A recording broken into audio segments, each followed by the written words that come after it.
आम्ही जो डिसेंबर महिन्याचा हप्ता आहे तो देण्याची सुरुवात ही केलेली आहे।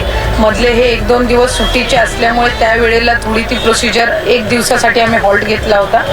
आजपासून पुन्हा एकदा साधारणपणे पुढच्या 3-4 दिवसाच्या कालावधीमध्ये ज्या काही लाभार्थी आहेत लाडक्या बहीण योजनेचे त्यांच्या खात्यामध्ये थेट जो लाभ आहे डिसेंबर महिन्याचा हा पोहोचवण्यात येत आहे।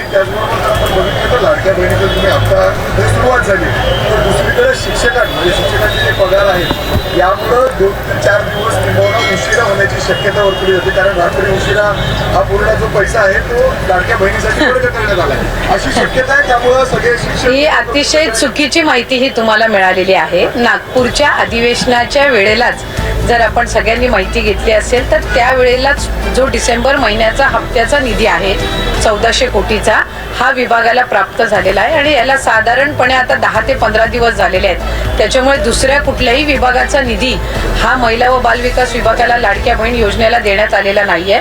हा साधारणपणे दर महिन्याच्या हप्त्यासाठीचा जो निधी आहे हा 10 दिवसापूर्वी आम्हाला प्राप्त झाला आणि आचारसंहितेच्या कालावधीमध्ये 1-1.5 महिन्याच्या कालावधीमध्ये जो लाडक्या बहिणीचा हप्ता आचारसंहितेमुळे स्थगित होता त्याची सुरुवात आम्ही केलेली आहे आणि याचा दुसऱ्या कुठल्याही विभागाच्या निधीशी काही संबंध नाही। लाडक्या बहिणीचा पगार वेळेवर होणार निश्चितपणे